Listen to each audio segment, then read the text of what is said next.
Is this truly the highest new Gundam, or is that name just for show? Let's find out.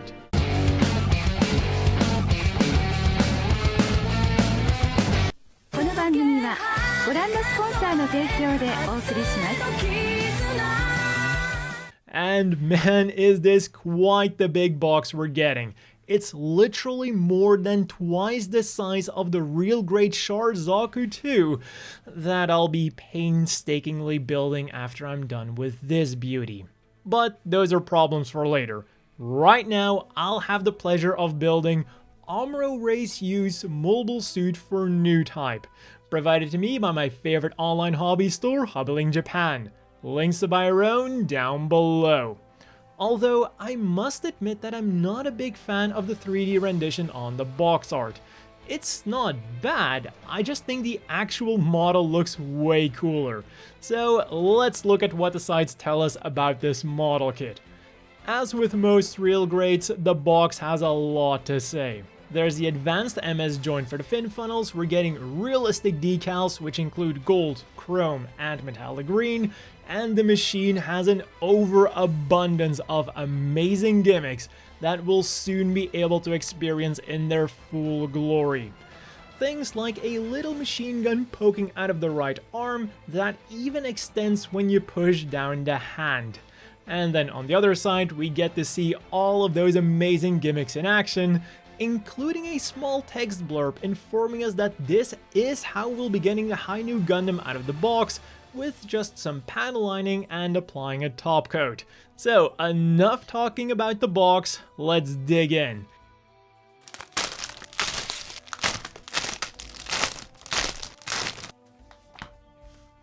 We get the usual multicolored A-runner, which now also has some fancy golden parts on it, but don't get your hopes up. This isn't plated, and neither are the two silver runners that we're getting.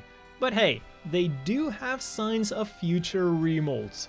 Then next up are 4 white runners, 2 blue runners with remold tabs again, 2 beautifully detailed grey runners for most of the inner frame, the advanced MS joint for the fin funnels, 2 blue beam saber blade effect parts, a positively giant sticker sheet, and an advertisement for Gundam Breaker Mobile. And they all come together to form this beast of a mobile suit. If you like your machines chunky and bulky, then the proportions of this real great High New Gundam are going to be straight up your alley. The line art was already pretty bulky, but this thing really embraces the thickness. And if you're worried about seam lines or nub marks ruining that thickness, don't worry, thanks to Bandai's excellent engineering, literally all of the seam lines are hidden, even on the accessories, and many of the parts use undergating. The key word being many. And this then immediately brings me to the painting and the stickers. The only required ones are the ones for the back camera, main camera, and the eyes, and for those we get the usual 2 options. The easy all-in-one option that I went with, or the 3 separate stickers that are really hard to get right, but give you a more 3D feel. This then means that you technically don't have to do any painting, and when you look at some of the small gray details poking through the armor, that is extremely impressive. But for those aforementioned nub marks, you might want to grab some silver paint to make this fantastic model kit perfect. It'll also get rid of some of those irregularities that are also present on the golden parts, so you might also want to grab some gold paint while you're at it. And then we of course also get a huge amount of marking stickers that I haven't applied yet because this review is already later than I wanted it to be. If you buy this thing, you're gonna be busy for quite a while. So even as a straight build, this kit is going to look absolutely amazing with the sheer amount of detail it's got going on. Just make sure to panel line it to bring all of it out. Okay, so everything is great on the outside, But how about the inside? Because in the past, thickness has been the downfall of at least one real grade. And well, nothing to worry about here. With a brand new inner frame, the Hi-Nu Gundam is as sturdy as they get, and it looks just as beautiful without the armor as with the armor. But let's put that armor back on and have a look at the accessories and the weapons that this thing comes with. Mounted on the head are the beautifully molded 60mm Vulcan guns, which are ideal for shooting down lightly armored targets. And on the right arm we find the aforementioned small machine gun that can extend and retract by moving the wrist. The caliber isn't given, but since it's stated to be only effective for keeping the enemy in check, it's probably something puny like 30mm or something.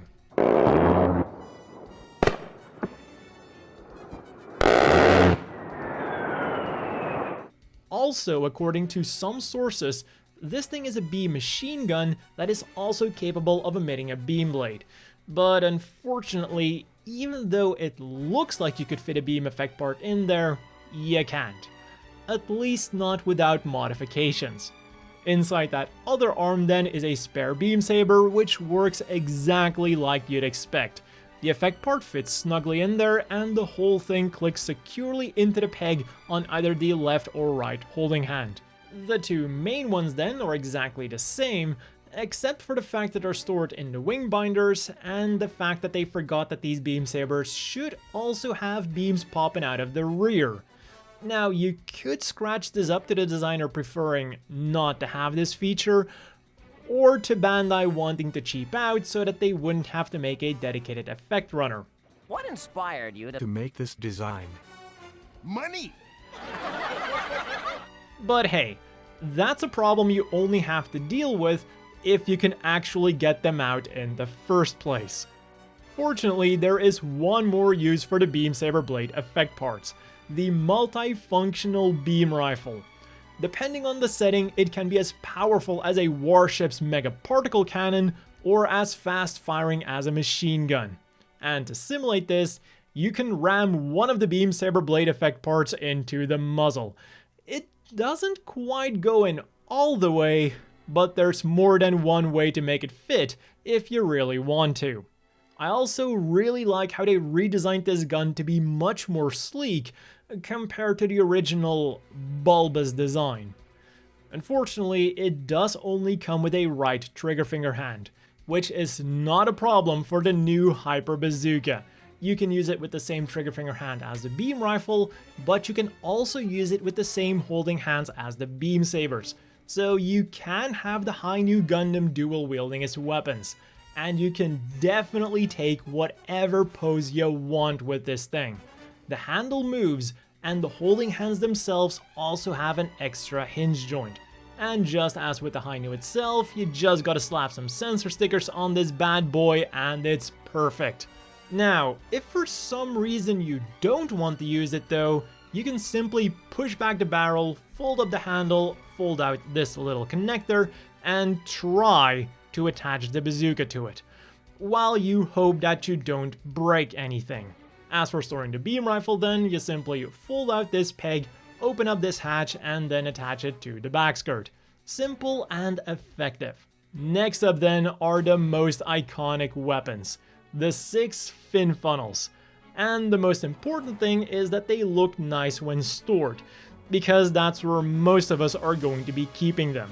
Just as with the original new Gundam, they look like you can attach them to an action base, but you can't. At least not without modification, or combining them with the effect parts from the regular new Gundam with fin funnel effect set, which according to Amazon requires 1A batteries. Anyways, they work about as you'd expect. They click into active mode and they also click into stored mode. And back into storage you go. And you might now be wondering how stable the Hi-Nu Gundam is with those fin funnels attached. And well, the answer is completely fine, as long as the hinges on those fuel tanks are tight enough. So grabbing an action base for this thing might not be a bad idea. And then the final weapon is the shield. As with everything, it's nicely detailed and molded in the correct colors, so no messing around with paint or stickers. To attach it to the left arm, we have this peg that's also on a ball joint to provide it with some articulation. As for the weapons mounted on it then, it comes with 4 missiles and a 7.8 megawatt beam cannon. For comparison, the Zeta's massive Hyper Mega Launcher has an output of 8.3. Not too shabby.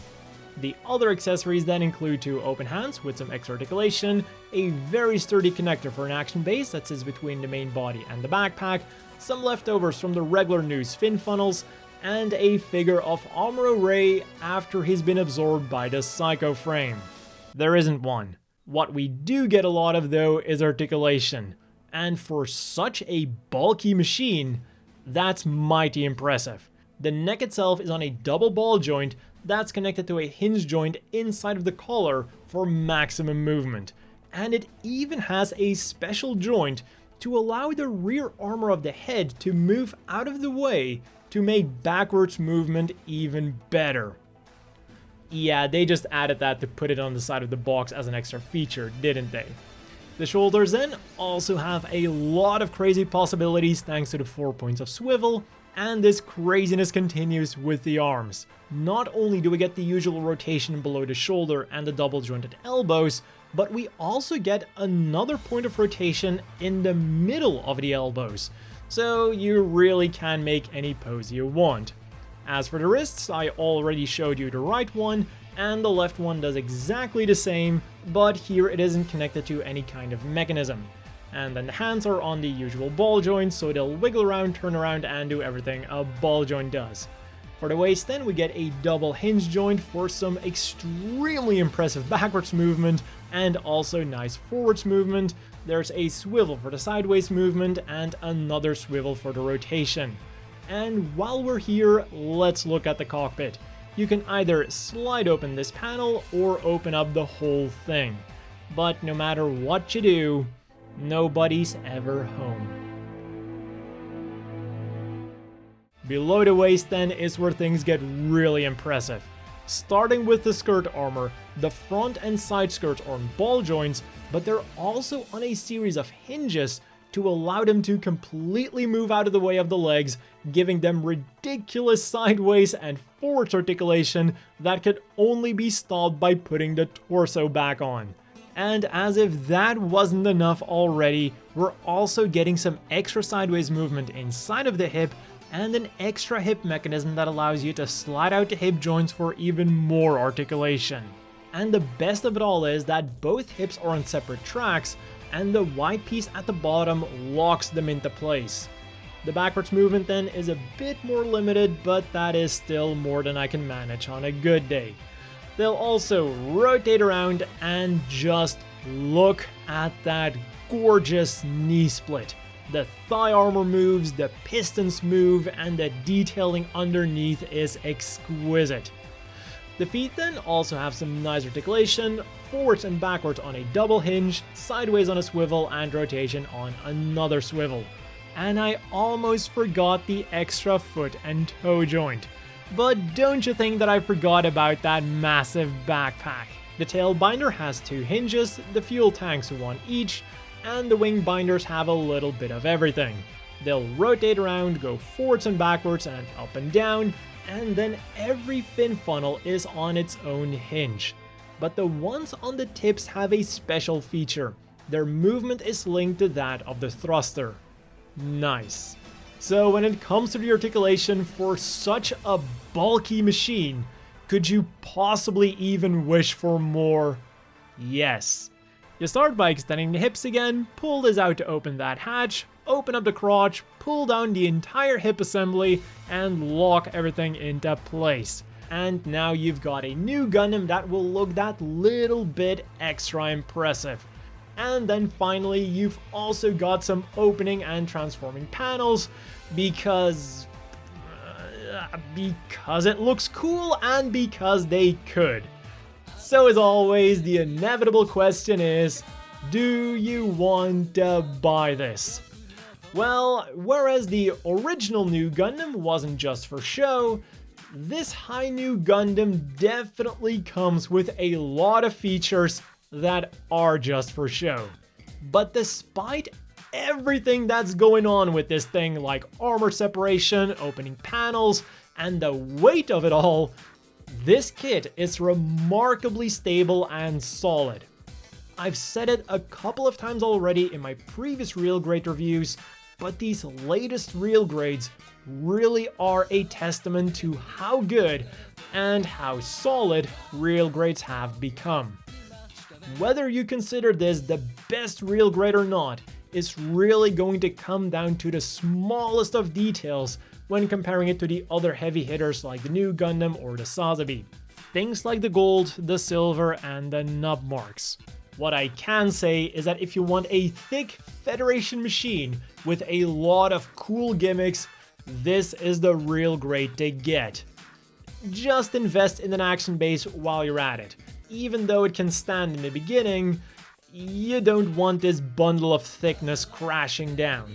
So then for some size comparisons, first up, here it is next to the real grade regular new Gundam and the real grade Zaku. Can you tell what's wrong here?